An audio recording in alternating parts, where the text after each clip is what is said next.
Hey, Eric. What's up, Chris? Do you like this podcast? I love it. Would you want to support it? No, I make it. I don't have to. Oh, do you think other people might want to support it? They do. It's hard work. That'd be nice. Okay, well, they can go to patreon.com/retroam and support us and get stuff. Now, would you like to hear some hot sounds that I have recorded? Yep.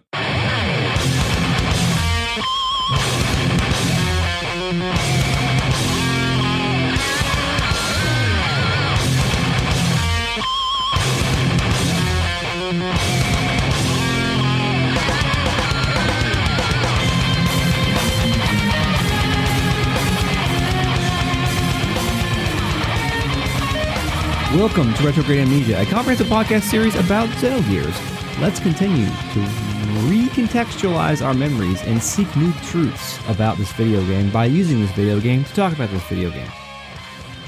My name is Chris, and I am joined by Eric tonight. Hey, Eric. Hey, Chris. That logic checks out, man. Usually when you use the same word over and over again, you're going down a path of ruin, but I think you're right. I was just blabbing. Yeah. To be honest with you, it takes too much mental energy to try to write some sort of funny or weird introductory line every single time, but I did it, and I don't think people care that much about it, so I might just come up with a consistent one. All right, so before Chris spirals out, I'm going to go ahead and pick this thing back up. Yeah, so one gate is down, right? Fucking 1,000-yard staring over there. Yeah. One gate's down. We've moved on to Gate 2, Babel. Chris, are you ready to play our game where you pick between three actual titles? Yes. Is Gate 2, Babel actually called The Shrine of Babel? Yeah. The Shine of Babel, Okay. or Babel's Shrine? I'm going to go with the Shine of Babel because of the mirror. I think that's correct. Okay. Thanks. I got it. Nice. I wondered why it was called. I didn't think about the stupid mirror. Speaking of the stupid mirror, yeah, we've got to go to Babel, turn the mirror, and use Fort Jasper's laser to zap the mirror so it zaps the ground and blows up the Ethos Gets a big HQ. hole. Big asshole.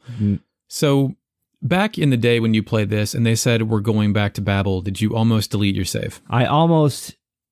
Even today I was like, surely they're not going to make us climb Babel Tower again, right? Yeah. And then I was like, oh yeah, we've got this flying thing now. We're good, right? Yeah, it's got a dock in it. Clearly we know that the ships can achieve that height. So we just drive to it. We fly to it. Did you do any exploring before you went? Because I did. All of the exploring. Oh, good. What did you do? You could go to Bledavik for a while, or Bledavik. Well, the first place I explored was the Yggdrasslin. You know what I found? Yeah? Guess who shacked up next to the Rico and Hammer room? Is it Maria? It's Maria. She's occupying that only other spare room. Oh, yeah. Doesn't she say that the gear dock is too large for Saibzan? Yes. Saibzan has to ride on the deck, which I wish was reflected in the world map. Yeah, that'd be It'd cool. be a really neat sprite just parked up on there. In a pose and doing the Titanic Leonardo DiCaprio thing? Yeah, absolutely.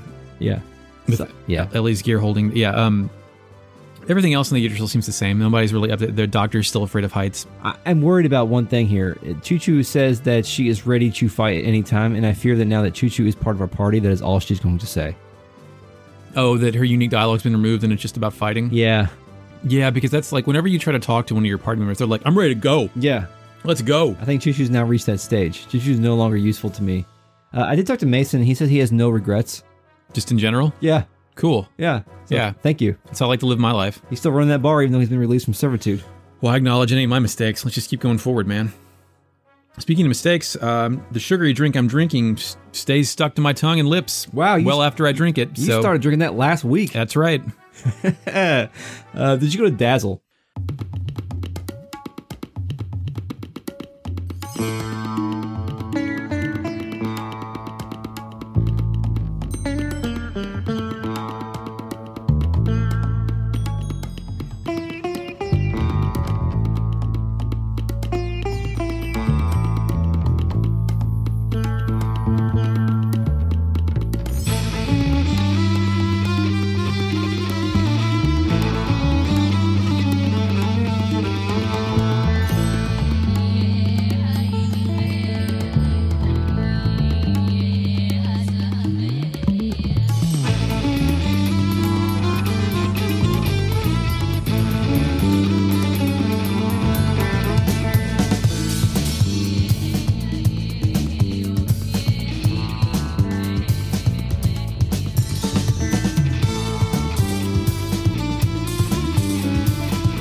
No, I didn't. I went to Ave. I don't think I went to Dazil, I think 2 episodes ago to investigate the Ethos boys hanging out there. Did you go to Dazil? What'd you go? What'd they say? What happened? Yeah, to Dazil, I went to Dazil. Chris? I also went to the Ethos workshop, and they said that they're trying to help people now. Is that what you got too back then? No, I got the exact same dialogue. They hadn't been notified of the meltdown at the HQ. Everything in Dazil was the same last time I went. They have been notified now. Now they're just saying they're going to use their technology to try to help people do stuff. So they're basically turning into just a regular gear shop. I don't know, man. That sounds like someone's trying to investigate your ass. You're like, no, we're going to use tech to help. That might be true too. Stuff. How are you going to help? Yeah. So yeah. Please leave. There's a little bit of new dialogue here, but the only thing that I found very interesting was that one dude says, someone named Sigurd is in charge until the change to a republic. Do you think a republic is a good idea? And I said, motherfucker, let me tell you about gerrymandering and all these things about a republic are not good. But that's all I found there. People are worried, and this happens too when you go to a Bledavik for a bit. People are not quite sure about how the idea of a republic is going to hold up. Yeah, no one really likes governmental change, right? It's a pretty hard thing to instill. Correct. Even though there's been an acting dictator in your throne room for 10 years or whatever. I mean, things have been good. So yeah, we've moved on to Ave at this point? Yeah, and to a Bledavik, and mostly the same, like I said, but one of the vendors is sort of annoyed about the idea of a republic. Mm-hmm. Someone else says that prices went down due to the army returning all the shit they took. Oh, that's cool. Which doesn't make economic sense, but... Yeah, I mean, usually they just blow all of it up or leave it buried in the desert. Yeah. There are a lot of soldiers that have returned home from the war, and a bunch of NPCs are either brand new or have new dialogue. Mm-hmm. So there was one where a guy's wife was just there, and she was wishing for her husband to be home, and he's back, and he's happy to be helping her rather than helping on the battlefield. Oh, well, how nice of him. The lady who sent her oldest son off, he returned, and she says, all of my prayers were answered. Now she's putting all of her effort into cooking. Oh, great. Yeah. You go, girl, with your defined gender role. Did you, visit the kids on the rooftop on the west side of town? No. Dude. Okay. All right. So I get up there, and there are the kids, I think they're like the thief kids, or the kids you gave money to the previous time. Yeah. And they're all gathered there, and then you kind of like eavesdrop, and there's a neat little play going on. Okay. One of the kids is Ramsus, and he shows up and sneak attacks everyone. Okay. But then, as he's got people held captive, quote, the ponytailed squire shows up and saves the day. Then there's a kid in the back doing nothing, and he just says, playing Margie is no fun. Is the ponytailed squire the name that you gave your Fae when he did his tournament thing? That's a really good question. Yeah, I'm pretty sure it is. We'll have to go check the tape on that. I think that's episode 8. Okay. FakeNet will help us pipe me in. Initializing FakeNet. I have located the information from episode 8. Playing now. To Mad Lib your character's name, what did you choose? Ponytailed squire. You fucked up. So the kid who complains about Margie, the other kids tell him that his role for that was earned by losing at paper, rock, scissors. Okay, he doesn't have that badge. And then the guy playing Shotgun sympathizes and says he doesn't want to play the quote bald coot. Shotgun is a fucking bald coot after all. They then recognize me as the ponytailed squire and ask for an autograph. Okay, yeah. So I thought that was like a neat little kind of play, because they said ponytailed squire. I was like, what the hell? Who's that? But then it's me. Now I totally missed this part, but there was a note in the FAQ by Shotgun Nova that said if you gave the Bledavik street urchin 1,000 G capital early in the game, he'll now have a shop set up that sells hob jerky, hob meat, and hob steaks for 70 G per item across the board. Right. These can be resold in Nortune for more if you want to take the trip. And if you wait at the price menu, there will be some automatic haggling, and it will drop the price to 60 G. That's cool. That's a nice little touch. So I tried to do that. And if you buy 99, you can sell them in Nortune for 150 G. Yeah. So that's a nice profit. If you multiply it by 99, that's 7,000 G. Quick and easy. But you know what? You can only buy one of these things at a time. Oh. And like the kid has to physically walk in the back of the shop and get it. Oh. So takes a while to buy a lot of hob steak. So it's not really worth your time unless maybe not worth it. But a nice touch nonetheless. Yes. Yeah. It's nice that there's some kind of black market smuggling thing happening there. Sure. Let's see. The only thing I've got, the father of the kid running the arbor shop came back. despite the fact that that happened, the store stock has not changed and they're still selling useless equipment. Yes. You think of all the soldier stuff there, they would sell like some old soldier gear. That's true. Did you go to the into the palace or anything? I kind of bopped around in there, but I didn't want to get lost because I didn't remember the architecture. Yeah, I did get lost there, unfortunately. But also, the Shikon Square is now called Bartholomew Square. Right. But that's fun.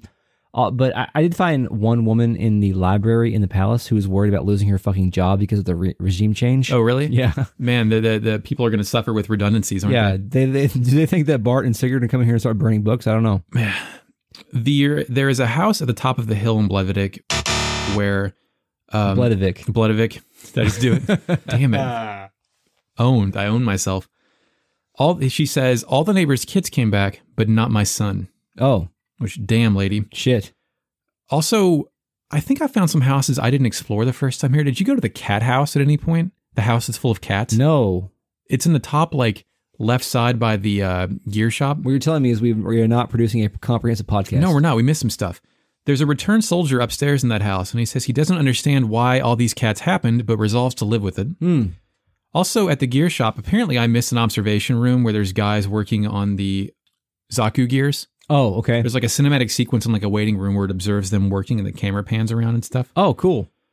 Let's see. I talked to a kid in another random house and he told us that his sister was going to marry Bart. And then she comes up and says, Bart is an old creep and would never marry him. Oh. And I wondered if that was like actually dialogue that was supposed to be reserved for Shotgun the first time you were there. Maybe. I don't know if she said Bart or if she said the king or what. I went to a bar that I hadn't been before. It was the place where Bart's in the aquarium. Oh, yeah. You can order 2 drinks. Do you know what the drinks are? No. A Bartweiser, of course. Oh, of course. Shit. Why? Yeah, of course. And a margarita. Oh. Oh, God. Okay. So I ordered a margarita and got fucking tanked. Okay. So then when like the screen was fuzzying around and I walked out the bright white doorway and the game froze. Oh, great. Yeah. So I was like, man, hammered. Oh, yeah. Owned. Also, I told a waitress there when I went back that I wanted to eat one of the fish in the aquarium. And she sat us at a table and we ordered something delicious and she served us plated food and restored all of our MP. Oh, well, that's good. Yeah, and then she charged me like 300 G or something like that. That's not worth it. Yeah, no, it's not. You can sleep at the bar at Dazil for like 30. Yeah, you can sleep at the Yggdrassil for free, man. Come on. Also true. Let's see, do I have anything else? When I did go to the castle, you know where I went? Where? That underground Gebler command area. Oh, yeah? Yeah, it's all there. It's completely empty. I made my way up to the room where Ramsus wore his speedo. Oh, really? Yeah. Like his bedroom? Yeah. Was it just a... It was just there. Yeah, just an asset. Yeah. That's funny. It'd be funny if there's like a speedo on the ground by itself. It's an item like the wedding dress. Right, yeah. But you can put on Ramses' speedo. On your head, it's a headgear. Headgear, yeah. You dude, if you show up wearing that on your head, it'll fuck with him so bad. Just hurt his ego. Like, imagine, like, if I showed up wearing a pair of underwear you lost on my head. And then you beat the shit out of me. Yeah. Didn't do the podcast, just did that and left. Yeah. In front of my wife, like, Mr. King. It's funny because, like, foreshadowing a bit, but like once Miang actually joins the battle, it's like, oh wow, she's tough. Yeah, she's pretty good. Yeah. Man, did you go anywhere else? No, that's all I got, I think. I went to Nortune. Oh, you did? Yeah. Yeah. Let's talk about D Block. So it's changed? No. Oh, okay. It has regressed. I went to our old bar. I went to the bar and talked to Latina, the Venus, our friend who was rooting for us and placing bets on us and stuff like that. Yeah. She doesn't know him anymore. Oh. She just treats me like a regular ass customer.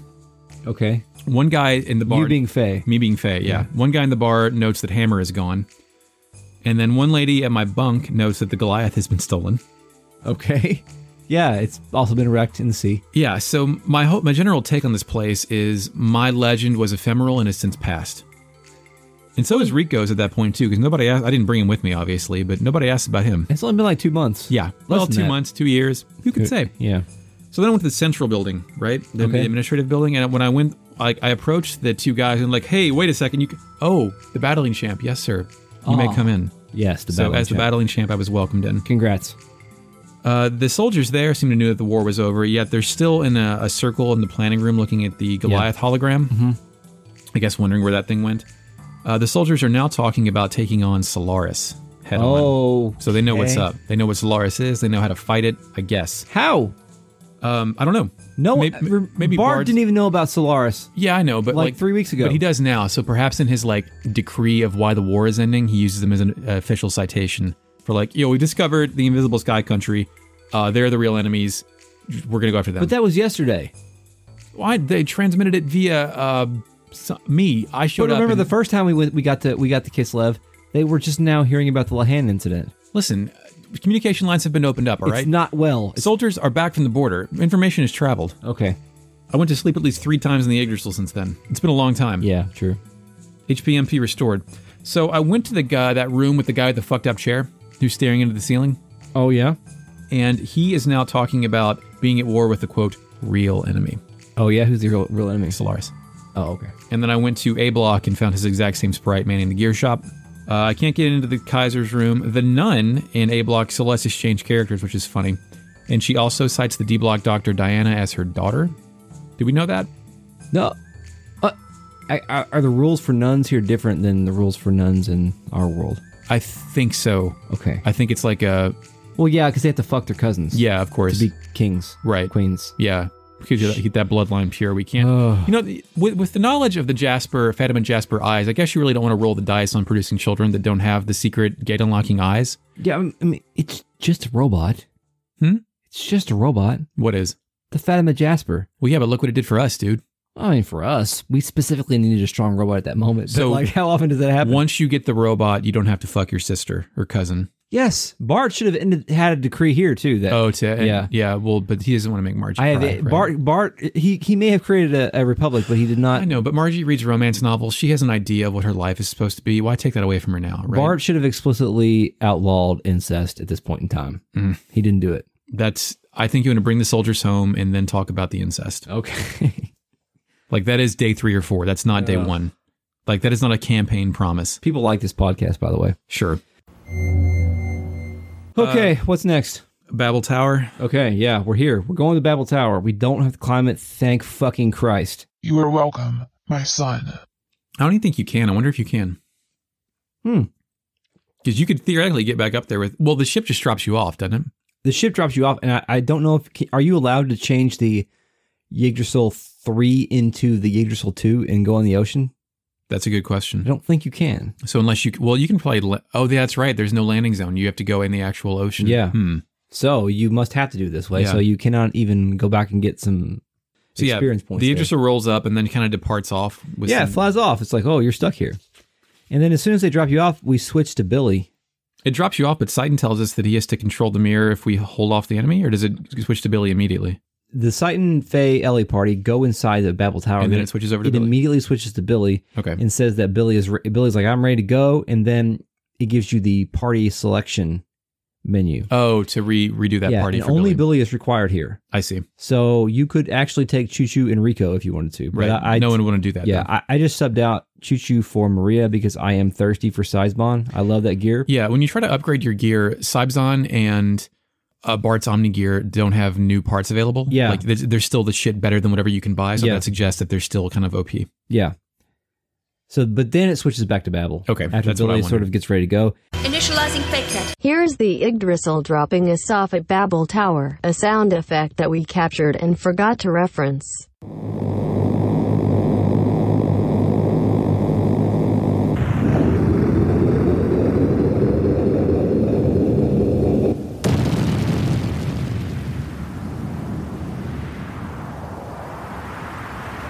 And we're going down a hallway that we've been down before. Yep. And if you try to go too far, actually, Citan will be like, yo, we need to go down there. In case you forgot where this invisible door that you can't really see at the bottom of a pit is. I do remember going in this door in my first trip, but I think that was only because we kind of had to press a switch or something. Yeah. Got to press that switch, man. So we go to, Omen is playing during this time. And please enjoy the live version from the 20th anniversary concert.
love Omen.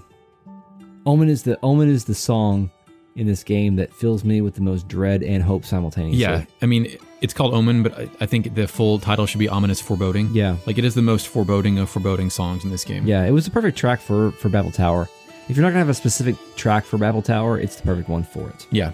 Then we go into the room, and Satan is doing some foot tapping on the floor PC and some finger smashing on the PC at eye level. There's like all these panels, and I love the visual of him just tapping his foot, trying to figure shit out, pressing buttons, going on and on and on, especially because he is tapping monitors with his feet too. It's weird. Yeah, he's multitasking. I mean, you got to imagine that was a whole control room for a bunch of people, and now Siden's just trying to do everything. It's like driving a stick shift where every hand's doing something different. Yeah. As he finishes that sequence, he calls Billy on the comm and says, Billy, do you read?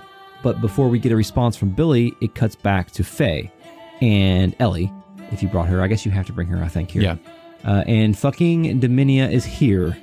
Dominia's here with Blade Gash, and Kelvana's here with Marine Basher. Do you know that I did not know that that Kelvana's gear was called the Marine Basher? Well, this is the first time we've seen her gear. Or do you mean until right now?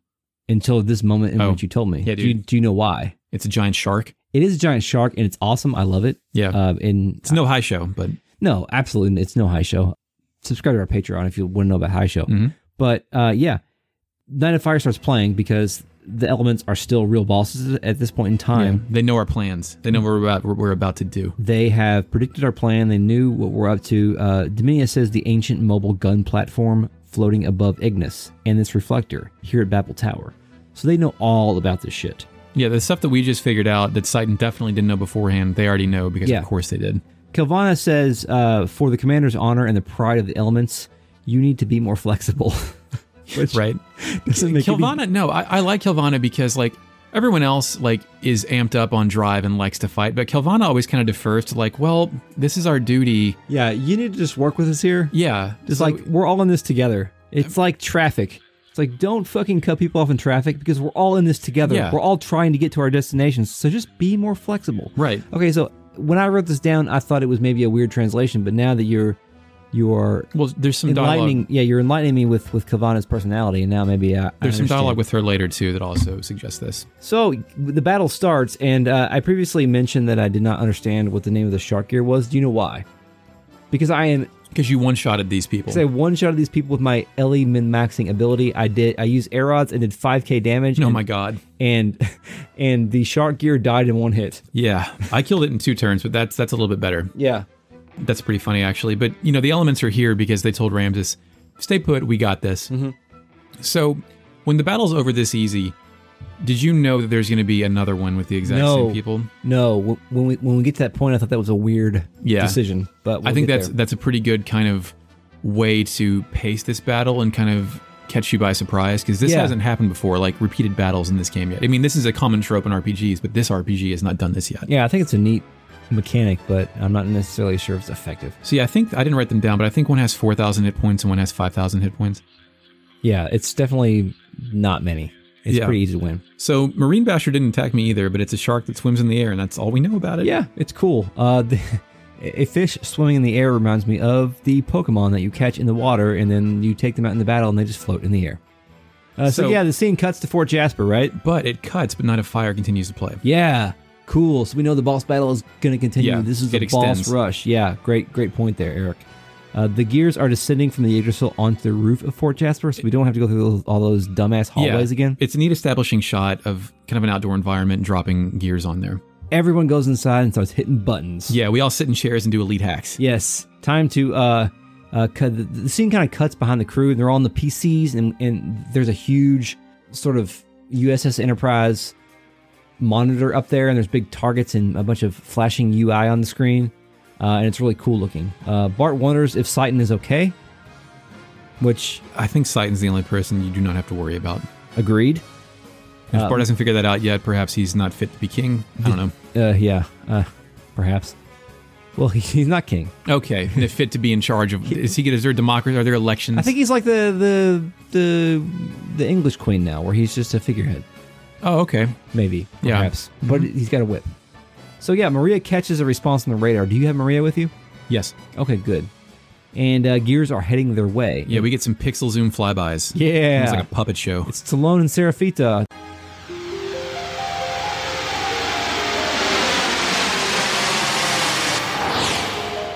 This is the second encounter with Tolone and Seraphita, correct? Yes, we saw them previously in Zeboim when they were a bickering pair. Yes, Ocean Floor. Guess what? They are still a bickering pair. Boss music is still playing, obviously. We know what's up. Seraphita says inverted pull-ups are really tough. And Tolone tells us our plan is pretty stupid. So this is kind of exposes a little kind of neat gimmick where Seraphita isn't really focused on the task at hand. Yeah. She's talking about how she can do 300 pull-ups. And Tolone's like angling it for the drop ratio, which I don't know what that means. I don't know much about pull-ups. I assume, I didn't read this as pull-ups. I read it as attempting to land the gears. Oh. Like an inverted pull-up, like pulling up while upside down, maybe? Okay, so I thought it was like pull-ups, like physically doing like doing a workout routine? At the gym or diapers. It's a possibility. Localization is not the best. But I found that out as they're having trouble flying here. Perhaps this battle won't be too hard if they're not good at gear control. True, yeah. Good point. So, similar to our setup over at Babel, Billy stays at the controls, and Bart, and in our case, Maria, go out to fight. Yes. So we fight on top of this T-1000 ass skin looking thing. Yeah. Yeah, there's a little bit of shit talking before it starts, but nothing of note I don't have. No, I didn't have anything specific. We find out that Skygain is Talone's gear, and Grand Growl, which is a lion with the huge pink boosters, belongs to Seraphita. I could have that backwards. It's not really explicit. Yeah, I don't know if but Skygain's a pterodactyl looking thing. It's the Dinobot Swoop. Yes, it is Swoop. It is absolutely Swoop. And the Grand Growl is the Predacon lion with wings. Yeah. Predacon, good pull. Good pull. Centerpiece. Maybe it's more of the Voltron lion. I'm not sure. It could be either or. We're going with Predacon because it's cooler. Do you know that like 3 or 4 days ago from when we recorded this, Sorya Saga tweeted a few facts about herself that people don't know, and one of them was she has Transformers tattoos. Hell yeah. So, which tattoos? This is really important. We don't know, but could they be a Dinobot and a Predacon? Don't misquote Sorya Saga. Okay, they both have elemental attacks because they are elements. Of course. The only other note I have here throughout this battle, it's not a difficult battle, but it's not difficult, but the kamikaze attack that Skygain does is 3,400 damage to me. That's pretty significant. Yeah, it's pretty tough, but if you have Cybzen with you, you're good because Cybzen has not only a lot of HP and a lot of raw power, but its death blows also incorporate double axe handles. And whenever you can do a double axe handle, you're in good shape. It's really good. Because you know who else does double axe handle? Optimus Prime. Goku. Oh, yeah. Yeah, that's all you need to say, really. I was about to say Hulk Hogan, but we should not celebrate him. He's racist. Union busting racist? Okay. Kind of responsible for Deadspin being the way it is, too. Who is the most union busting racist in Xenogears? In Xenogears? Union busting racist. Are we going to come back to this? Or is it Krell? Is it Shikan? You've sent me on a journey. Is it Groff? No, it's not. It's who's the most racist? Kaiser. Think about it. He doesn't want D-Block unionizing ever. He's keeping them separated, keeping them fighting, keeping them hungry, making them fight each other for like additional ranks and ways to get out of there. Yeah, okay. Like there's no activity there. Kaiser Sigmund. Yeah, Kaiser Sigmund is Hulk Hogan of this game. Is the Hulk Hogan of this game. Got it. All right, let me take a drink real quick. Fuck his best friend's wife on a camera. All right. So Grand Growl does have one more attack I want to mention where it growls and it shoots a ring of fire out, but it doesn't really do any damage. Cool. Grand Growl also makes a unique noise when it's beaten. Cool. Did not notice that. Gosh, this fight sure was easy. It sure was. After you win, Billy shoots the laser. Yes.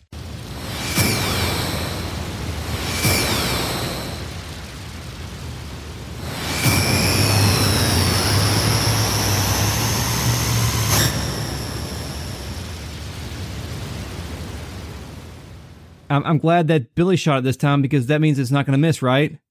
Well, Chris, here's the thing about it. How far away do you think on a planetary scale Babel Tower is from Fort Jasper? I have, for whatever reason, I perceive the planet of Xenogears to be relatively small. Yeah, it's a planetoid. So I'm saying like you're shooting the laser from Chicago to Pittsburgh. Okay, so even with that short distance, we're going to get some curvature of the Earth there, right? Yeah, yeah. Do lasers shoot in straight lines or curves, Chris? They shoot in curves? No. Straight lines? Straight lines. Billy just shot this thing into fucking space. Oh, okay. That's what I'm putting together there. Like, Billy somehow didn't compensate for shooting something. I mean, on this planet, it's like halfway across the world. Yeah. But as far as actual distance, I just thought that no one ever thought about this. He misses. Yeah. And we have to fight Dominia again. Faye and Ellie have to fight Dominia again. I think it's interesting that he misses. That, like, it's not a foolproof plan, right? Like, they mess up. Yeah, it doesn't feel like sometimes you can feel like when a game is trying to artificially inflate itself. I don't sense that here. Not a little bit. I think you can maybe tell something's up when the battles are so easy against the elements. Yeah. Like, there's going to be more to this fight. Yeah. Yeah, this sequence needs to go on a little bit longer than it would go if it was only 2 battles. Right, but it's not, because guess where we go next? Yes. Let's fight Dominia again. Let's go back to Babel Tower. Yeah, let's do it. It's weird. It's weird, but it works. After this happens, Titan's kind of like, okay, LOL, don't miss the next one, okay? Yeah, don't do this, man. Don't, come on. Definitely do not let Bart press the button. Sharpshooter. Yeah, so I just nuked these fuckers again with arrows because I'm doing that. Yeah, Night of Fire plays, Faye says, damn, we blew it, and then we get to fight them again, which Chris won easily, and I won kind of easily. Yeah. There's no real difference there. I don't think there's any more dialogue between them, is there? They're just like, let's go again. Yeah, I really know very, very little. Because then it immediately cuts back to Billy. Bart tells Billy to calm down and aim, which is great advice there, big boy. Yeah, when someone is like really upset, I find that telling them to calm down works every time. They don't just get more upset. Yeah, that's absolutely what you should do. For those of our younger listeners out there, definitely say that to your significant other or your parents or your friend. When they're getting mad at you for something you definitely fucked up, just say calm down. That works every time. Fixes the situation. For sure. Makes them less mad. Take it from us. We're over 35. Yeah. We know these things. There's no long-term resentment for any of that stuff. Yeah, don't take our advice, by the way. Battle again. Let's do another battle. Let's do it. No HP refreshes or anything. No. But you know what? It's okay. You know why? Because we beat the shit out of these girls. Because no one can fucking touch Maria. Yeah, that's a good point. Double axe handles. You win, and Tolone says, "Ha, lambs, taste." And then Seraphita says, "Taste." Yeah, what the hell was that? And Tolone says, I told you to shut up." And then we get a cool shot of them blasting away, all pixelated and whatnot. Team Rocket's blasting off again. Yeah. Yeah, it's weird. Lambs, taste. I mean, I don't know if you mean... Yeah, like fry them up. I didn't know why she said that. I looked for that in the study guide to see if there's any kind of note about that, and there was nothing. I like lamb. I mean, I've eaten lamb before. It's savage. Okay. So after that works, Titan. The shot works. It reflects. It destroys the mountain with some neat vaporization. Some more overworld world map destruction technology going on here.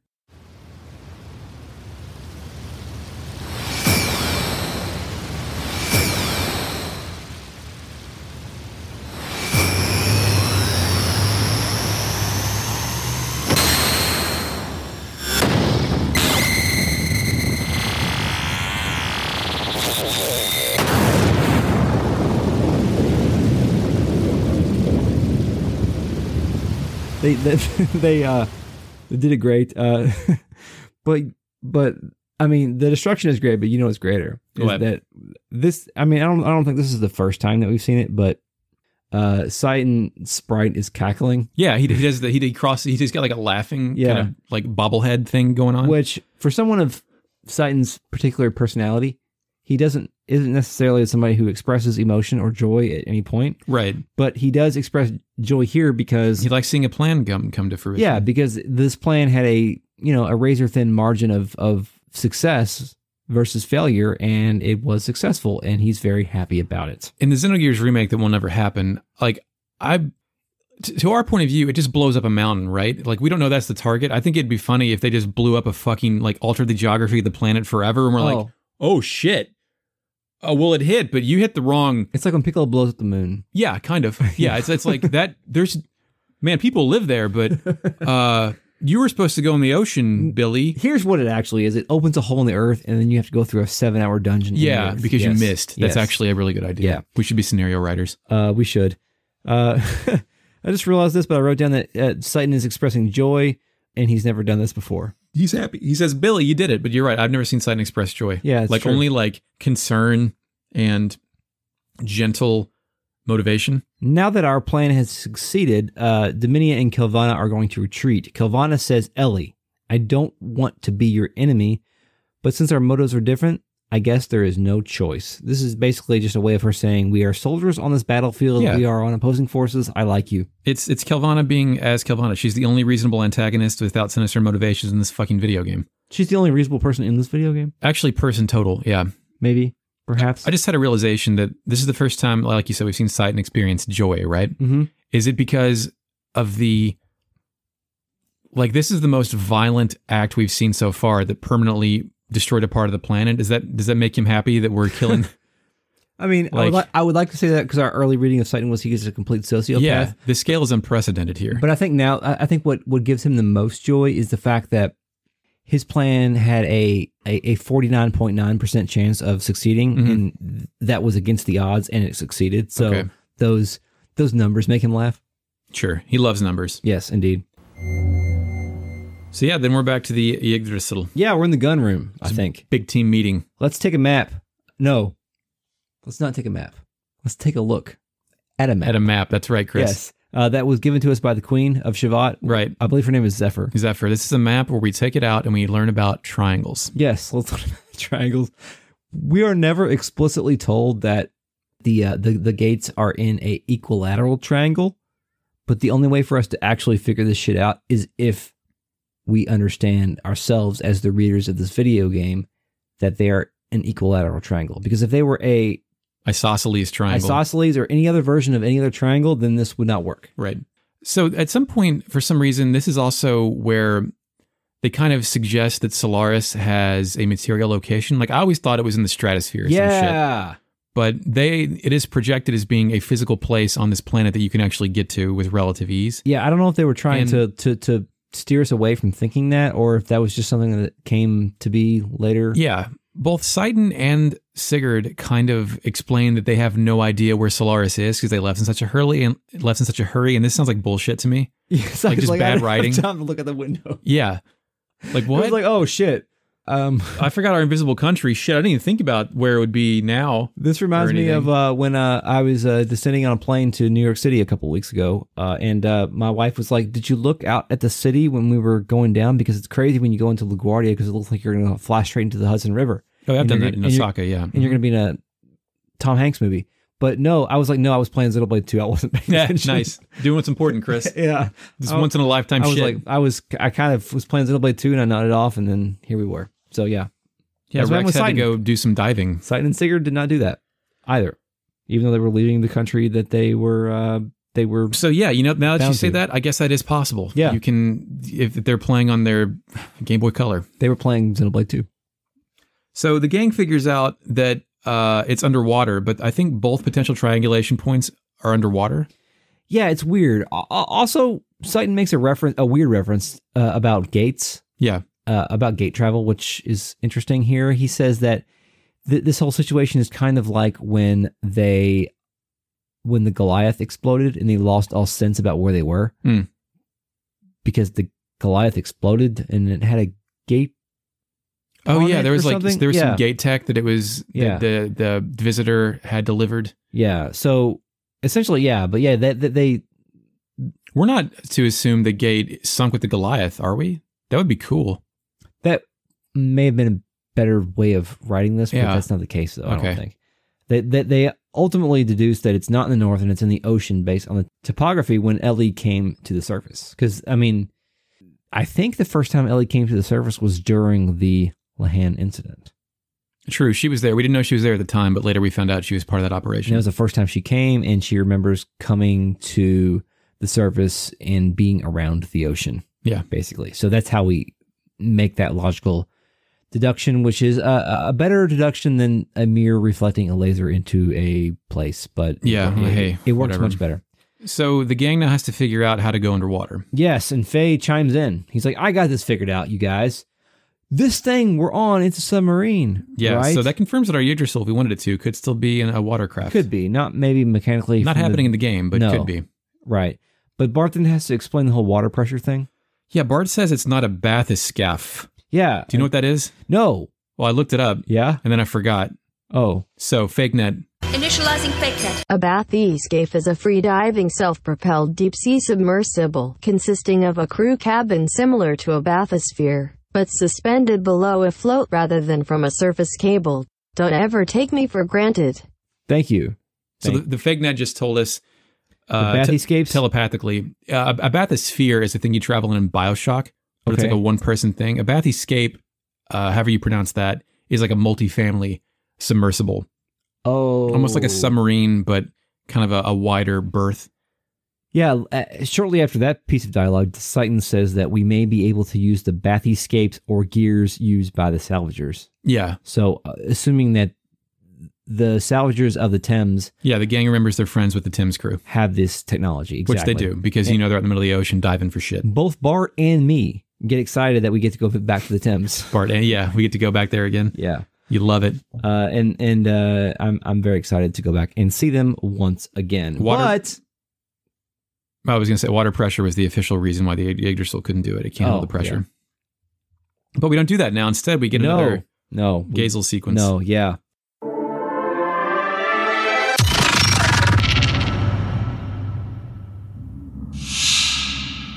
So, there's one surface gate left. Ramsus, he couldn't defend it. What is the purpose of his existence? Once trash, always trash. How much more can one really expect? However, it must not be aligned before the Animus data is retrieved. You are right. There is a higher probability of not getting the proper type. As it was in the past. We can't allow the lambs to go free yet. Who cares about the gate anyways? Krallian. This can't be. The panic has spread to Etrenank. Those fools we call citizens are easily manipulated by the Emperor's word alone. You think Cain will be receptive? His body's already at the limit. He can't hold out much more.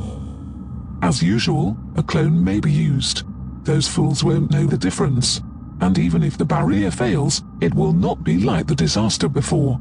Anyhow, if I recall, there's some very intriguing data on that memory cube. And what is that? The mother. The mother? It is probable that the mother exists among the lambs. Are you telling us our mother is somewhere else? Why didn't we notice that sooner? The sign of the mother. Her persona only appears when she reaches a certain age. There is also a high probability that she transmigrated into the antitype. The antitype? That woman from Eason?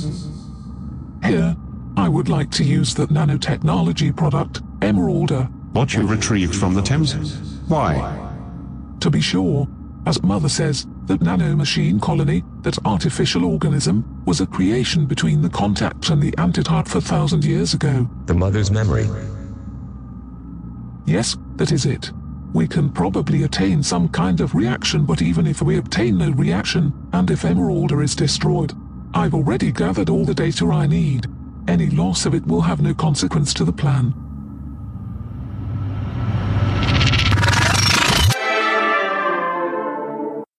The Gazel sequence is occurring, and they're wondering about the purpose of Ramsus' existence. Like, why do we even have him here? Yeah, right. And then one of the red guys says, once trash, always trash. Yes. How much can one really expect? I'm like, okay, well. It's my life, man. I mean, shit. What are you, a fucking Eagles fan or something? I don't know. Wow. However, it must not be aligned before the Animus data is retrieved, which I don't know what that means. Yeah, is this like a setup for Faye? Is he the Animus data? I think the Animus data is everybody, because I know.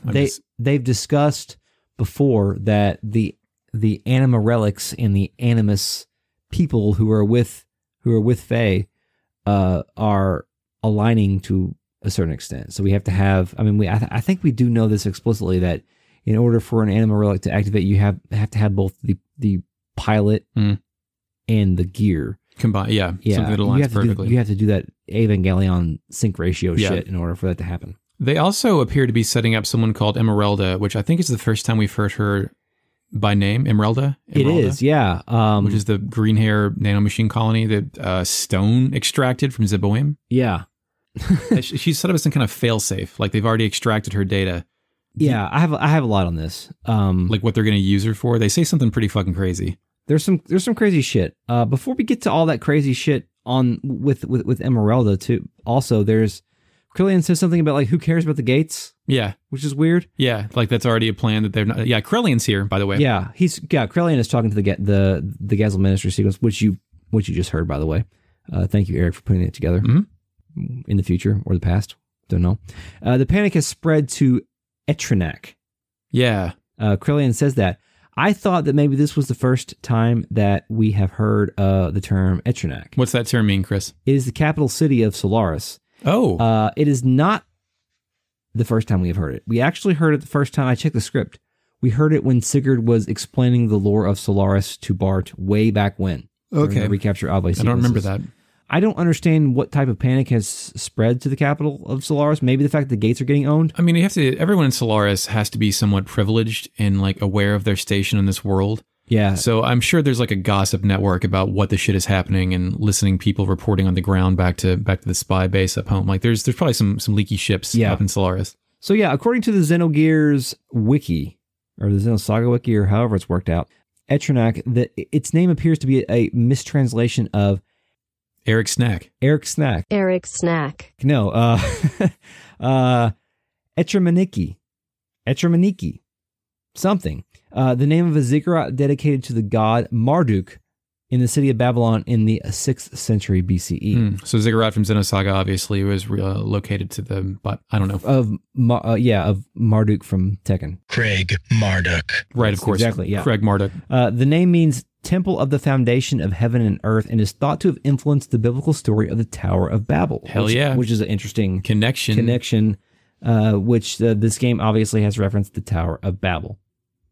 The group also talks about how Cain cannot hold out much longer. Yeah. I'm not sure if Cain is like running out of ability to exist or what. I'm not quite sure what Cain's role is in this scenario because Cain has kind of been de-emphasized here, hasn't he? We haven't seen him. We haven't had a JPEG room chat in a little bit. Krillian says, as usual, a clone may be used. Those fools won't know the difference. Even if the barrier fails, it will not be like the disaster before. Anyhow, I recall there's some intriguing data on that memory cube. Yeah. The study guide has a note about this. Yeah, oh yeah. In the study guide, it's not clone. It's dummy/imitation will suffice as usual. So that raises some questions. It's like a catalyst. So is Cain some sort of catalyst? Yeah, like is he not like a real thing? Is that what you're asking? No, well, I think that Cain is...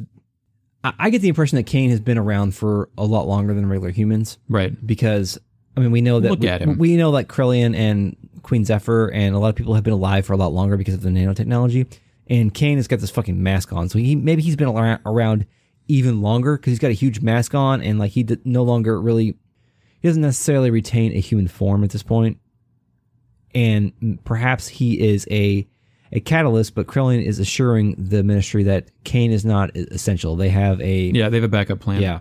Specifically related to the memory cube, in the retranslation it says there's something extraordinarily interesting in the report from the cube rather than just the cube itself. Oh. So something is sending reports back. Oh, so a person, place, or a memory leak. cube is distributing to this network, as in like that something so important that it suggests Cain's not really necessary anymore. And that was also framed immediately after the Emeralda conversation. So I don't know if there's some nanomachine shit happening there that they can also employ. Yeah. This next piece I have here is I think some of the more interesting pieces of dialogue in this entire section. Krillian says, "It is probable that the mother exists among the lambs." Obviously, I mean, we obviously can narrow down who is amongst the lambs, because when he says the lambs, he's referring to us, our party. Yeah. That has to be Ellie, because we've seen Ellie as her likeness in the Sophia painting. So Ellie obviously has an expressed importance here. The study guide has a note about that too. It says, meaning that there are others of our quote mother. Why would we not have become aware of this until now? Yeah. So they couldn't see it. Krillian also says there's a high probability that she transmigrated into the antitype.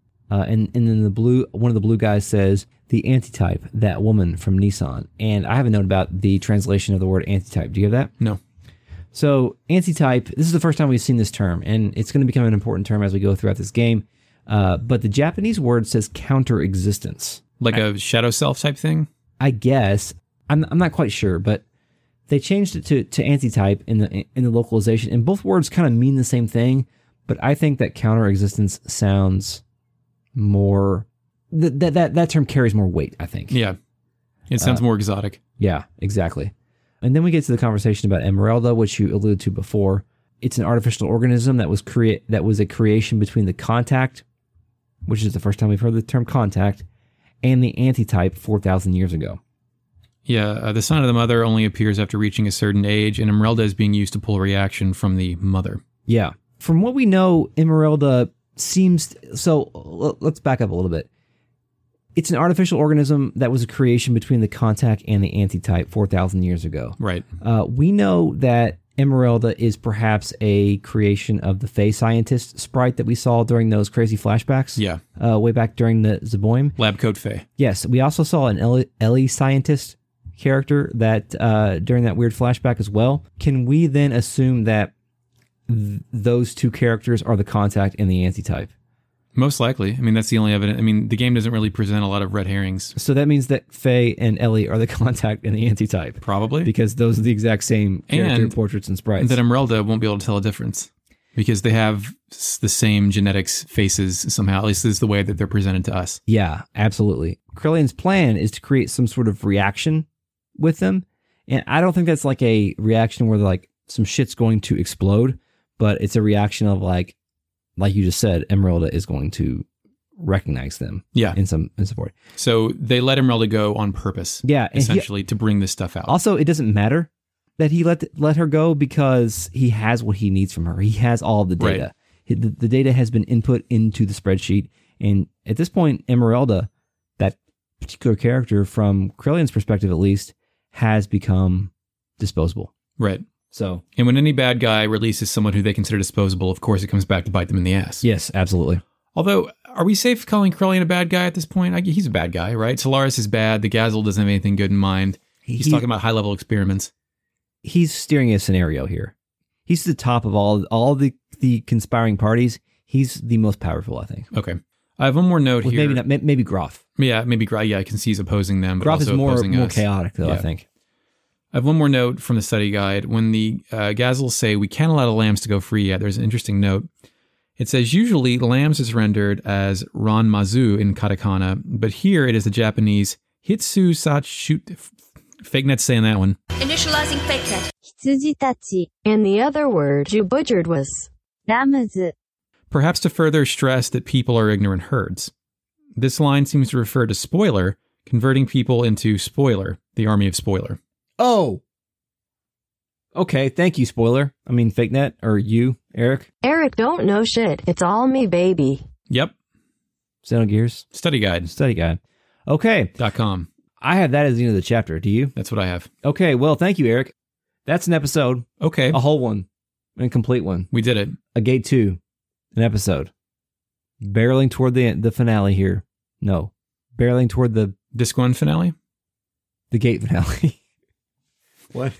I don't know. The Gate Trilogy. The Gate Trilogy. This is the dark middle chapter. Yeah, it is. I kind of is. Because we got a lot of information there from that little sequence there. So yeah, thanks, Eric. Thank you. Stay tuned for the outtakes. There's probably some. Chris isn't wearing pants next episode. Yeah. Did I do it again? You keep doing it. Huh? You kept, yeah.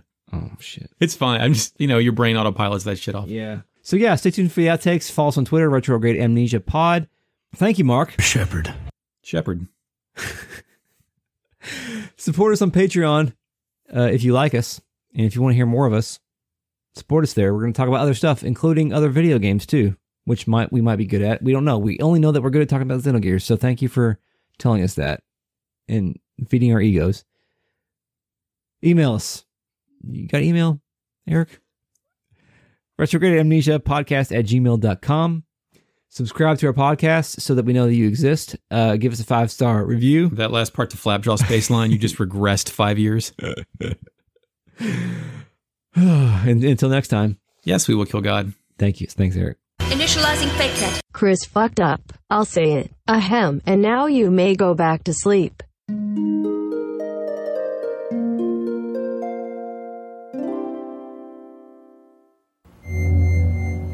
I wrote a Patreon post the other day. Did you see it? No. Sorry. Put the app on your phone. Okay, that's good. I should probably do that. Put the app on your phone. You'll get a notification whenever somebody gets a. Well, wait. I don't think I can see Patreon posts, right? Like I gave you my login. Okay, that's what I would need. Wait, you did? You emailed it to me? No, I wrote it on a piece of paper and gave it to you. You wrote something on paper and gave it to me? Are you insane? I don't have that. I might. Let me check. Okay, I can email it to you. Okay. Pause for a second. Your pants are some like no. Do you think it'll pick up like the rubbing action? My pants are noisy. Yeah, your pants are noisy. Like I can hear it pretty well, and I don't know if that's going to pick up on the mic. It'll probably pick up, so I probably shouldn't do it. I should probably be conscious of it. Yeah. Okay, I just want to sorry for correcting you. No, thank you, Chris. Calm down. Calm down. Calm down. Your pants are too loud. There's the episode title. Now So put that in. we realized within like one episode that we should like not use sit in those noisy chairs. But it took us 32 episodes to realize I shouldn't wear these pants to record in. So hopefully all our new cool audio. It's Chris's recording outfit. Technology, yeah. Look at my new hoodie, by the way. It's nice. Nintendo New York. I like it. Yeah, it's good. Yeah, it's good. Yeah. Oh, you got a badge over there? What is that? Is that Mario? This is Mario emblem. Hell yeah, dude. Yeah. That signifies you've been to Nintendo and New York. Yeah. I mean, great. People, I went to a city. We're wearing Nintendo and Sega shirts tonight. Yeah, That's I know. fucked up. It's a great console wars. Let's do it. Hey, Eric. Babel. I don't even have to pee or anything.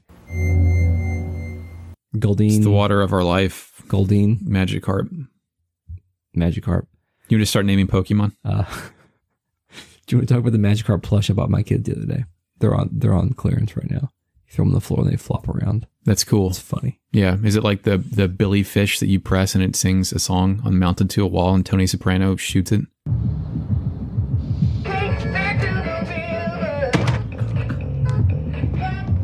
What do you think? It's a fucking playroom back there? What, Tone? What? Fucking toys? It's a place of business. That's an office back there. I saw it at Rite Aid. They were selling them. What? What did you say? No, it's not. It's for my kids. Man, dude. Cool windscreen hit there, Chris. Yeah. Subscribe to our Patreon so we can buy new ones because these things suck. It's the Plan Xenosaga 2. Xenosaga 2? Blade. Xenoblade 2. I played on an airplane. Cool. Any blades? Any good blades? No. Gotcha. I mean, I don't even have 3 unique ones for all my characters yet. Gotcha. Yeah, it sucks. I don't like it. I mean, I don't like that element. Gotcha. I wish it were easy to reassign them too. Let's do it. Damn it. Oh God.